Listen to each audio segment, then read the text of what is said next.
우리는 평생 예수로 충만하여 하나님과 동행하기를 원하지요.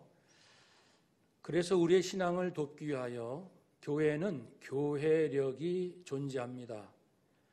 예수님의 생애를 중심으로 해서 성도들이 예수님을 잊지 아니하고 예수님의 생애 곳곳에 드러나는 그 놀라운 사랑, 진리, 평안을 깨닫고 얻을 수 있도록 신앙 훈련을 위하여 교회력을 만들었지요.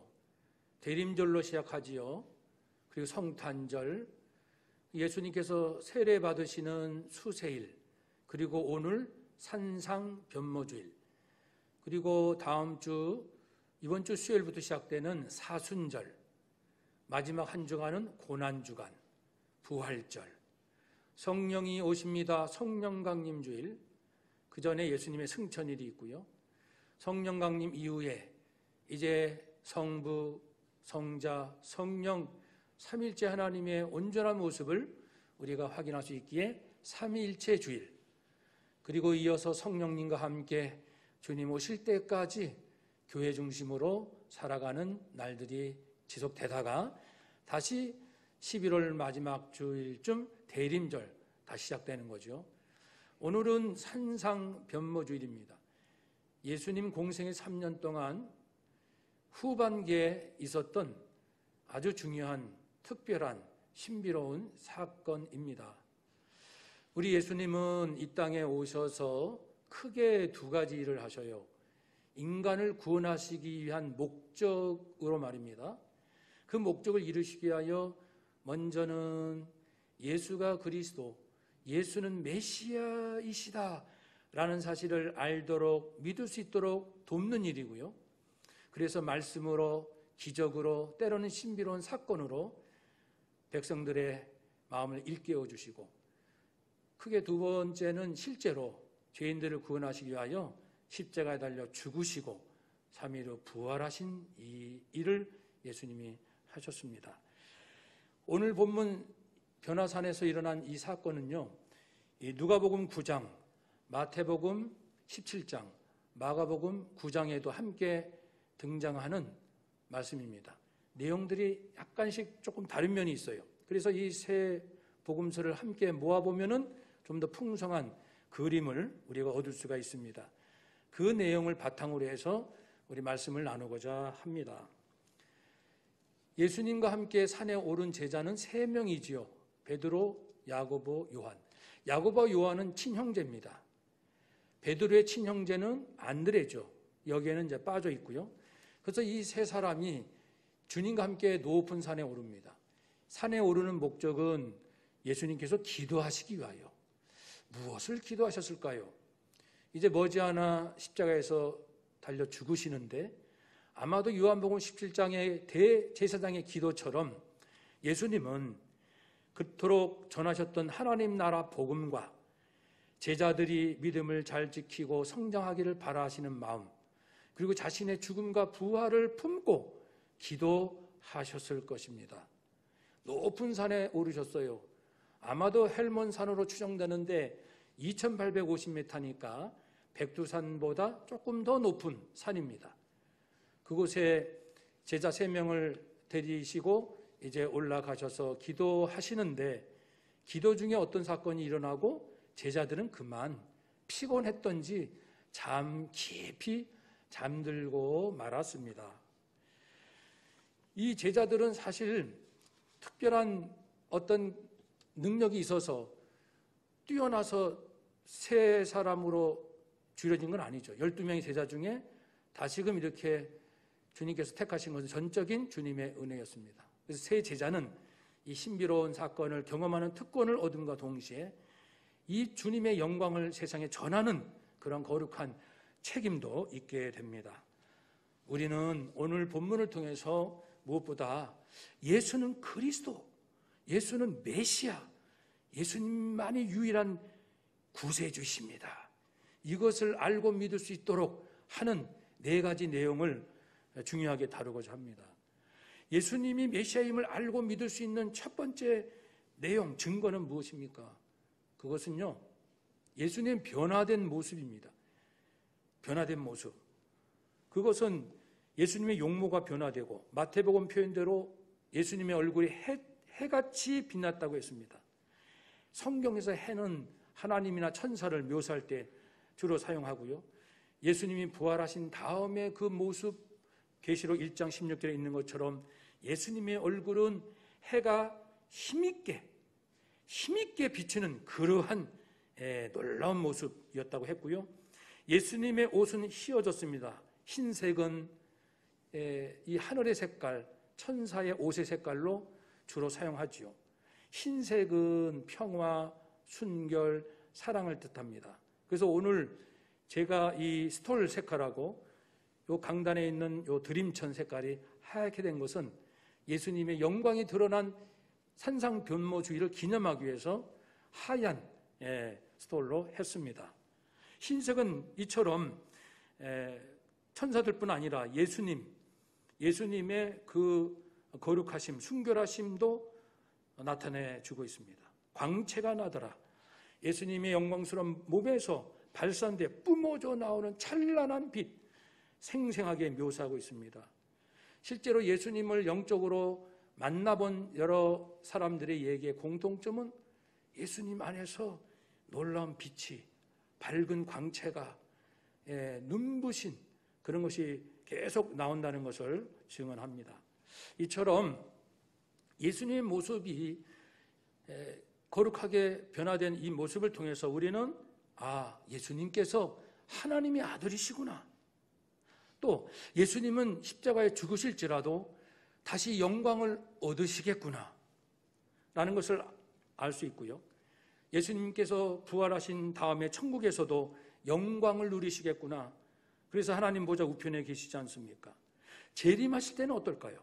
재림하실 때도 영광스러운 모습으로 오신다고 했습니다. 26절에 보면 인자도 자기와 아버지와 거룩한 천사들의 영광으로 온다고 했습니다. 예수님은 지금 천국에 계시는데 이 땅에 오실 때 예수님 자신의 영광, 하나님의 영광, 천사들의 영광 가운데 오십니다. 그러므로 우리는 예수님의 변화된 모습을 통해서 예수님만이 메시아 그리스도이심을 우리가 고백할 수 있고요. 두 번째 내용은 구름 속에서 나는 하나님의 음성입니다. 구름 속에서 소리가 납니다. 그것은 구름이 이제 모세, 예수님, 엘리야를 다 덮고 있는데 그 속에서 소리가 나는 내용이 하나님의 음성이죠. 나의 아들, 이는 나의 아들, 내가 택한 자다. 마태복음 표현대로는 이는 내 사랑하는 아들이요 내가 기뻐하는 자다. 하나님께서 내가 사랑해, 내가 예수를 얼마나 기뻐하는지 모르지, 이러한 표현을 쓰십니다. 예수님께서 세례 받으실 때도 이런 음성을 들려주셨잖아요. 성령이 비둘기 같은 형체로 예수님 위에 강림하실 때 하늘로부터 소리가 나서 뭐라고 말씀하셨습니까? 너는 내 사랑하는 아들이요 내가 너를 기뻐하노라 말씀했습니다. 그리고 이 사랑하는 아들, 내가 너를 기뻐한다. 오늘 본문에서는 나의 아들 택함 받은 자라고, 이 말씀은 굉장히 엄숙하고도 확신에 찬 말씀입니다.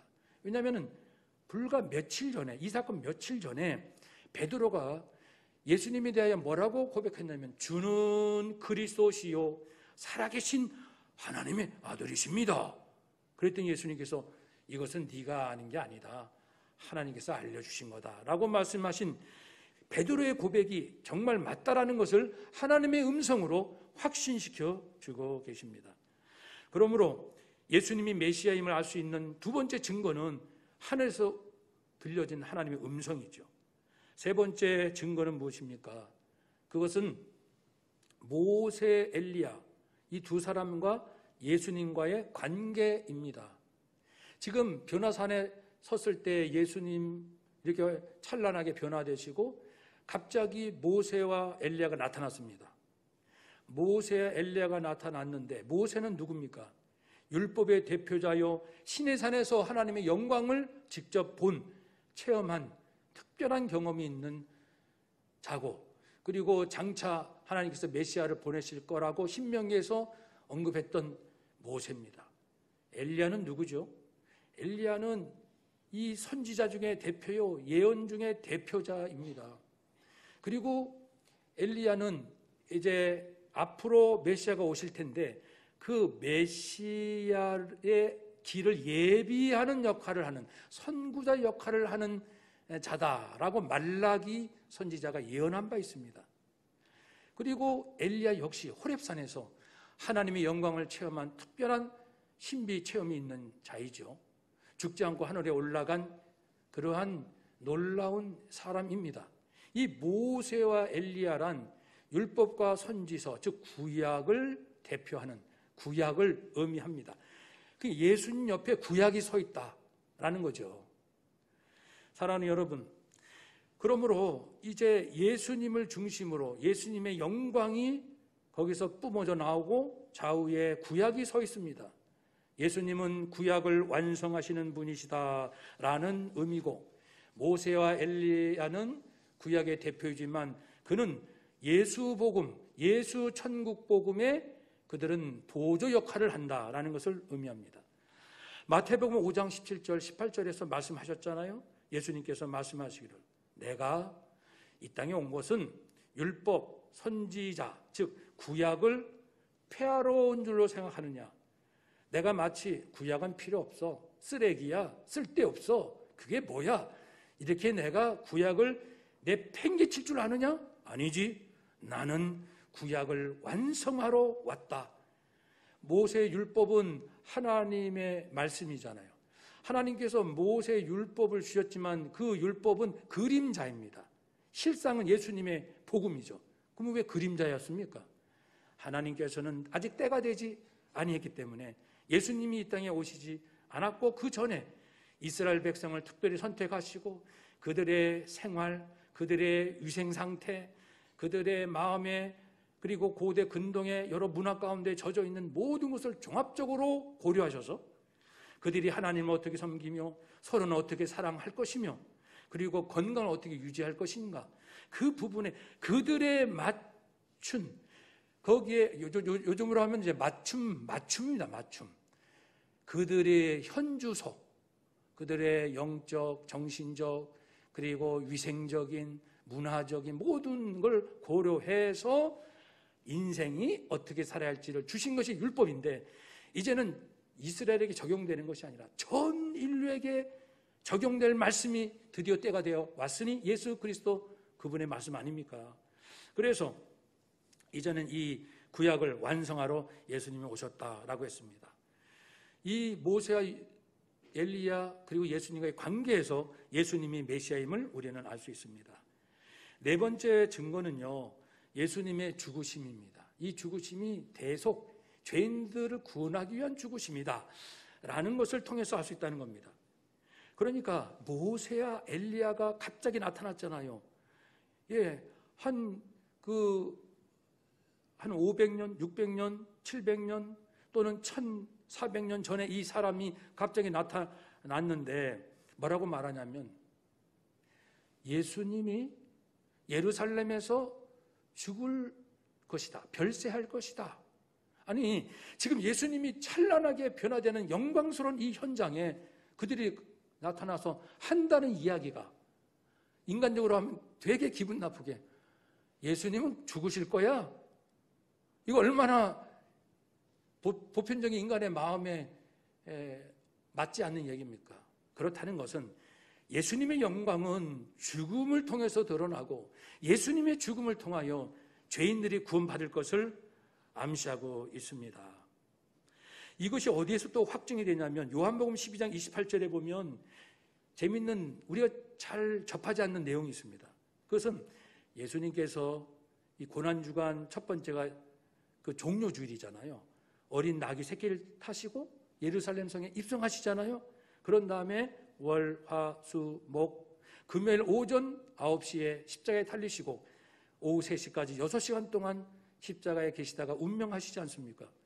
이게 월, 화, 그 어느 시점에 어떤 일이 있었냐면, 마지막 때 겟세마네 동산에서 십자가에 죽는 것이 너무 힘드셔서 할 수만 있으면 이 잔이 내게서 지나가게 하옵소서라고 3번 간청하실 정도로 예수님의 죽음은 정말 예수님도 받아들이기 힘든 그런 고통입니다. 그때 토로하셨잖아요, 고통을. 그런데 또 한 번 미리 토로한 내용이 요한복음 12장에 나옵니다. 제자들 앞에 내가 십자가에 죽는 것이 얼마나 힘든지 모른다는 말씀을 언급하신 다음에 자기 아버지 하나님께 짧게 기도한 적이 있습니다. 뭐라고 하셨냐면 아버지의 이름을 영광스럽게 하옵소서 라고 했을 때 하나님께서 음성이 하늘에서 들렸지요. 내가 이미 영광스럽게 하였다.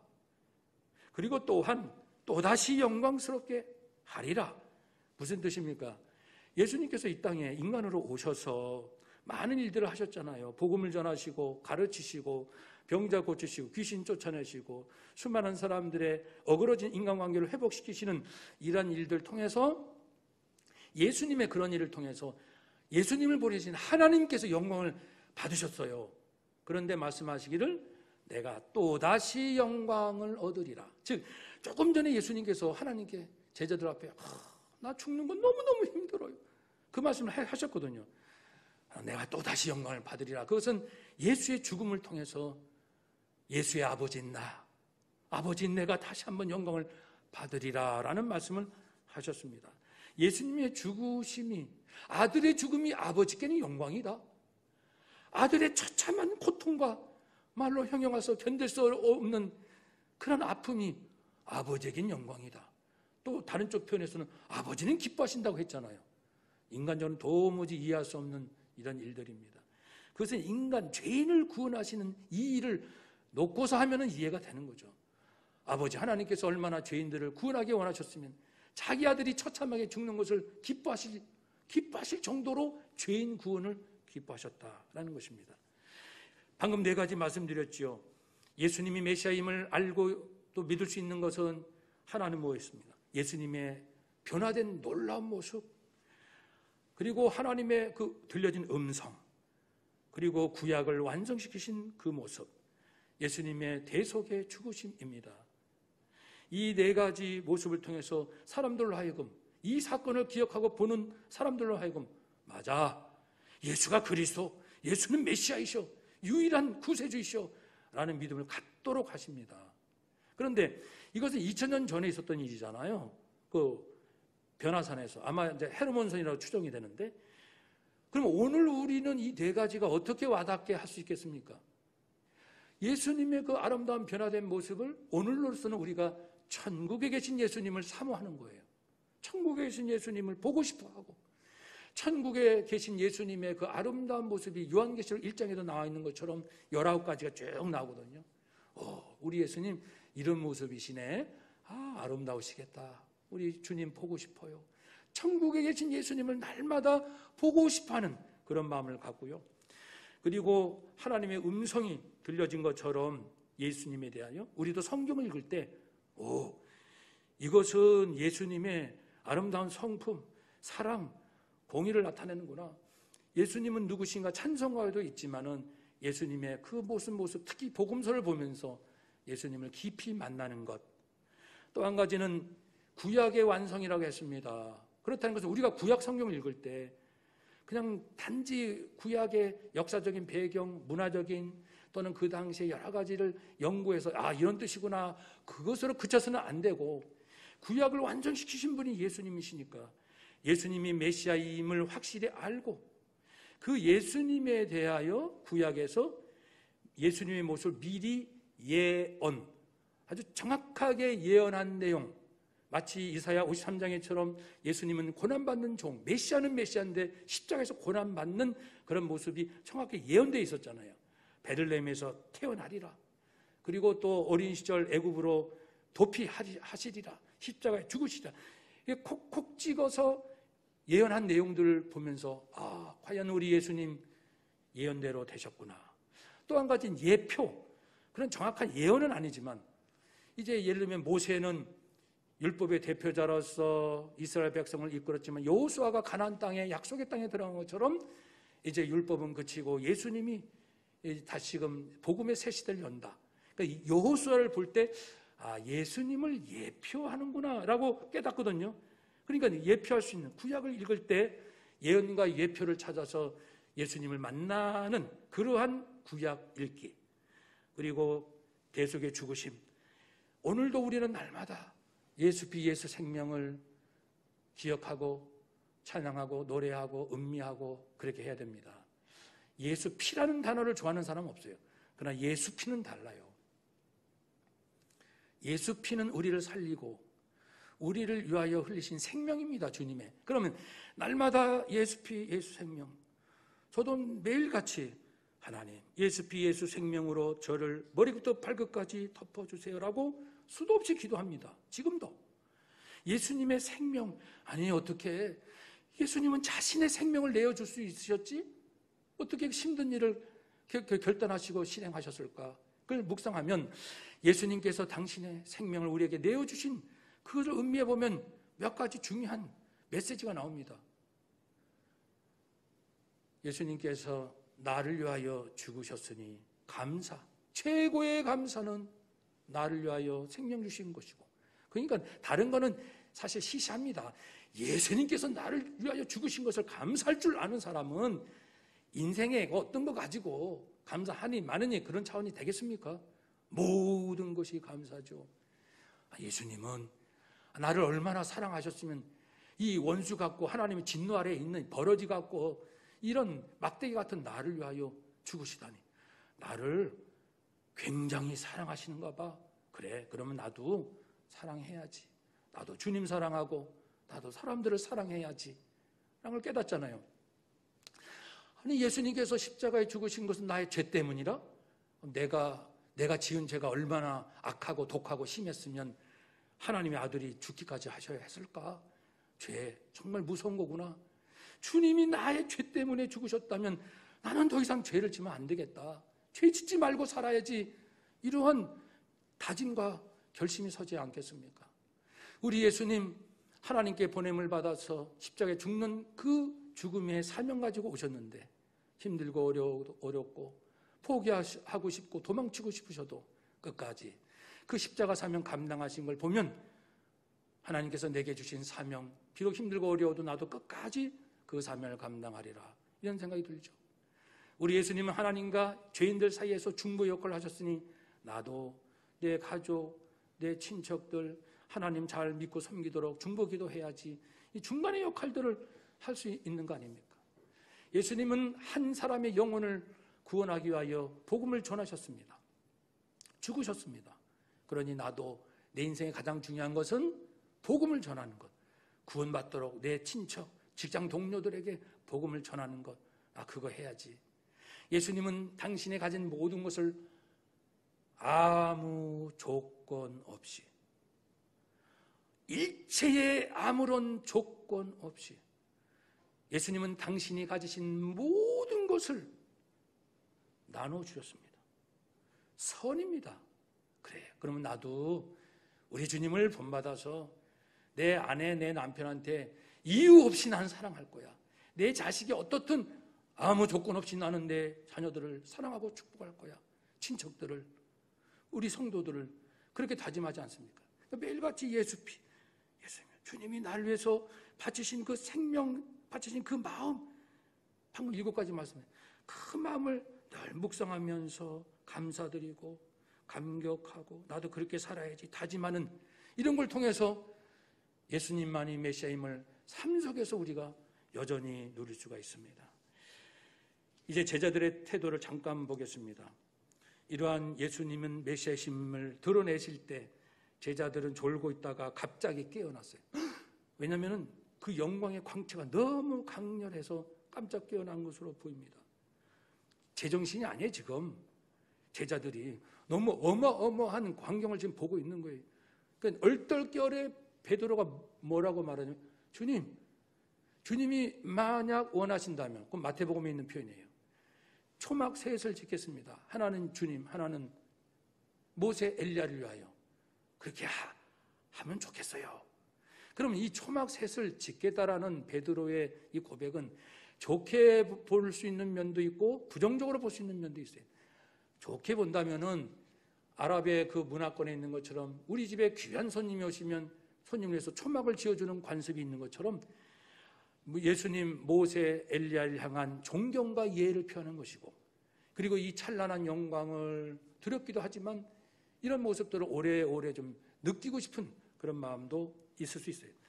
그러나 부정적인 측면에서 보면은 베드로는 뭘 모릅니다. 왜냐하면은 주께서 만일 원하신다면 초막을 짓겠습니다 그랬거든요. 주님이 뭘 원하시는데? 불과 며칠 전에 예수님은 말씀했습니다. 나는 곧 죽을 거다. 그러나 3일 만에 다시 살 거다. 말씀을 불과 며칠 전에 했는데 주님이 원하시면 이곳에 초막을 짓죠. 주님이 뭘 원하시는지, 하나님의 구원의 경륜이 어떠한지를 이해하지 못하는 영적 무지함을 그대로 드러내는 거죠. 초막 셋을 어쩌면은 예수님, 모세, 엘리야가 자기 눈에는 동급으로 다 훌륭한 분, 다 신령한 분, 놀라운 분으로 생각했기 때문에 나란히 이렇게 언급했는지도 모릅니다. 또 하나 베드로의 아쉬운 점은 지금 백두산 정도 높이에 올라가 있잖아요. 근데 그 아래에 가면은 자나깨나 예수님이 어디 계신가 찾아다니는 무리들이 늘 있었거든요. 소문만 나면 그리로 우르르 다닙니다. 왜요? 병도 고침받고 인생의 문제도 해결 받기 위해서. 그래서 줄이고 목마르고 병들고 나그네 되고 그리고 감옥에 갇힌 수많은 인생들이 늘 예수님을 기다리고 있는데, 베드로는 주님 여기에서 계속 이 아름다움을 머뭅시다. 이것은 현실 감각이 없는 거예요.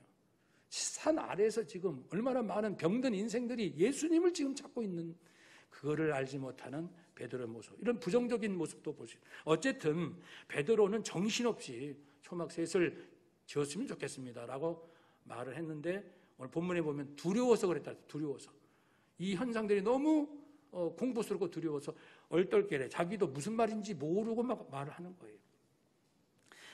그때 구름 속에서 구름이 갑자기 오더니 그들을 다 덮습니다. 그 구름도 또 놀랍죠. 구름이 온다는 것은 하나님이 직접 이 사건에 개입하신다는 것이고, 그 구름 속에서 나의 아들 곧 택함을 받은 자니 이 예수는 너희는 그 예수의 말을 들어라. 원어에 보면은 예수의 말을 들으라는 게 아니고 강한 의미입니다. 예수를 들어라. 말 듣는다는 차원이 아니고 예수를 들어라. 예수를 따르라. 예수께 철저히 순종하라. 이러한 예수님의 말씀을 주십니다. 놀랬죠. 그때 이제 제자들이 겁을 먹고 엎드렸을 때 예수님께서는 다가오셔서 손을 내미시며 일어나라, 두려워하지 말라. 자비로운 그 사랑과 연민의 정으로, 따스한 손길로, 부드러운 음성으로 큰 고통 가운데, 공포 가운데 있는 제자들의 마음을 다 어루만져 주시는 우리 예수님이십니다. 일어나라, 두려워하지 마라. 두려움을 완전히 떨쳐내고 일어나라, 일어나라 라고 말씀을 하십니다. 이제는 마지막으로요, 중요한 교훈이 하나 남아 있습니다. 그것은 그런 사건이 있은 직후에 모세, 엘리야가 갑자기 사라집니다. 그리고 예수님만 남으셔요. 이것은 무슨 의미일까요? 아니, 모세와 엘리야가 만약에 살아서 계속 이 산에서 아래로 내려와서 예수님과 함께 다닌다고 해보세요. 그러면 유대 백성들의 반응이 어떨 것 같습니까? 유대인들에게 모세는, 엘리야는 최고의 지도자요, 영력 있는 자요, 이 민족의 정말 섬기는 귀한 일꾼입니다. 막대한 영향력을 미친 두 사람이잖아요. 그 사람이 예수님하고 같이 다니면요, 사람들은 예수님, 아나무중 예수님에 대한 관심은 없어지고, 나는 모세, 나는 모세파야, 나는 엘리야파야, 막 난리 날 겁니다. 모세 따라다니고 엘리야 따라다니고. 하나님이 이 사건에 개입하신 이유는 백성들은 예수가 그리스도 메시아인지를 잘 몰라요, 아직은. 그러니까 갑자기 그 두 사람은 사라지게 하십니다. 같이 동행하지 않게 하십니다. 그걸로만 독합니다. 모세, 엘리야는 예수님의 보조 역할, 그림자 역할. 왜냐하면 히브리서에 보면은 아무리 모세, 엘리야가 뛰어난다 할지라도 그리스도의 종 사환이라고 했고, 또 그들이 전하는 율법과 선지서의 말씀은 그리스도 복음의 그림자라고 했습니다. 히브리서 3장, 10장 각각. 그러니까 그들이 아무리 인간적으로 뛰어나도 그리스도의 종이요 사환이요 그림자에 불과합니다. 근데 사람들이 그걸 잘 모를 때는 거기에 우르르 진짜를 놓치고 이제 부수적인 것에 마음과 믿음을 다 빼앗길 거 아닙니까? 이거는 인간을 구원하기 위하여 오신 예수님의 그 사역을 이룰 수 없습니다. 그래서 그들은 사라집니다. 그러면 이 사건은 우리에게 매우 중요한 메시지를 줍니다.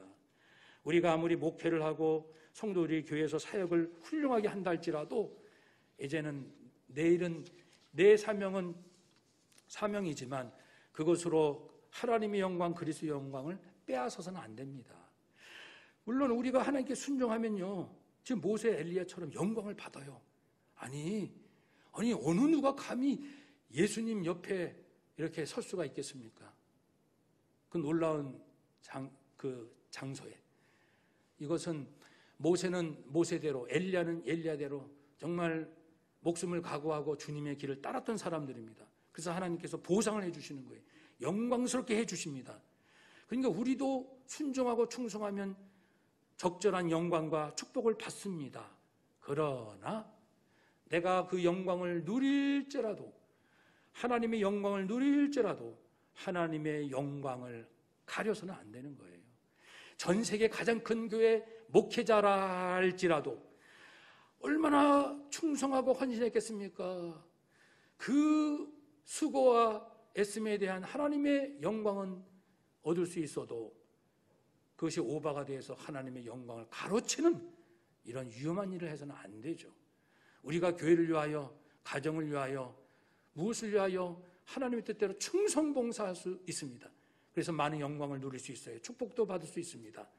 그런데 그것이 변질이 돼가지고 마치 내가 다 한 것처럼, 하나님은 온데간데 없고 예수님은 온데간데 없고, 내가 고생했고 내가 희생했고 내가 똑똑했고 내가 계획을 세웠고 내가 의지가 강했고 이러면 이제 주님의 영광을 도적질하는, 마치 아담이 뱀의 유혹에 속아 넘어가서 이 선악과 열매를 먹으면 죽지 아니하리라, 눈이 밝아지리라, 하나님과 같이 되리라, 선을 알게 되리라 했지만은 먹고 나니 하나님과 오히려 저주받아 버림받은 꼴이 된 것처럼 말입니다.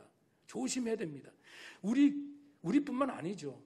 모든 학문, 모든 지식, 모든 인간의 업적들 조심해야 됩니다.